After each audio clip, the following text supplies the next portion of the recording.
Fellas, whew, hear me out. Have we gone too far? We're using things on our beards like blow dryers and heated brushes and conditioner and butters and whatever else I'm not thinking of right now. Men before us could not have used all of this, right? Well, you're correct. 2,000 years ago, men did not use blow dryers or heated brushes on their beards. They also didn't watch YouTube. They also did not drive trucks. Men have always taken advantage of what is available to them. Just because they could not does not mean that they would not. Once again, my buddy Jimbo beautifully worded this idea and had the perfect phrase for this.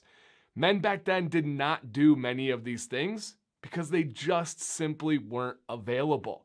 Now, I've detailed the whole idea that men since the beginning of time have used things like oil and combs on their beard and have really cared about their grooming and styling. But I want to dive into this idea a little bit deeper today because I still on a regular basis get the comments, what did men do before all this stuff?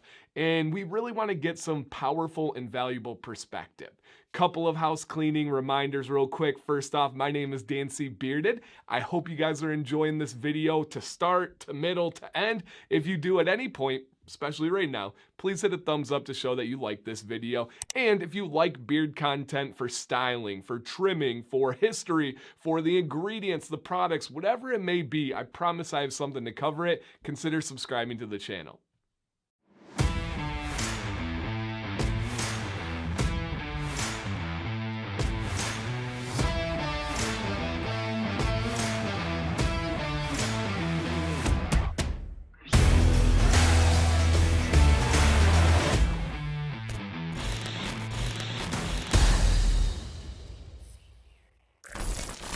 We have evidence of Persian men using hot curling irons to style their beards.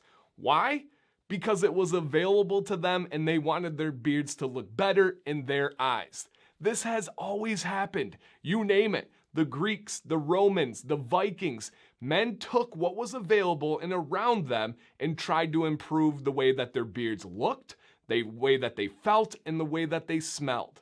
There is nothing wrong with taking pride in your beard, in your hygiene, in your grooming.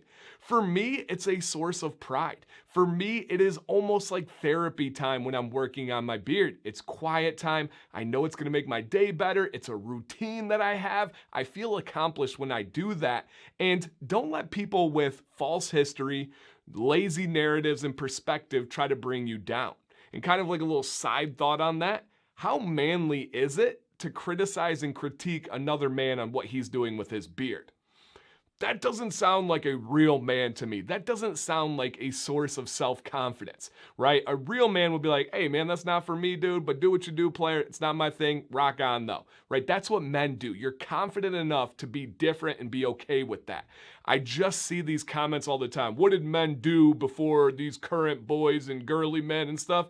That's just such a lazy way to try to prove your manhood and your manliness. So if someone hits you with that line, hopefully we can deliver this video to them and add a little bit of perspective. Probably not, but who knows? Maybe they're open-minded enough to actually think about the other side, think about the other perspective, and they can, hey, who knows, get crazy and maybe apologize. We don't need it, but it could happen.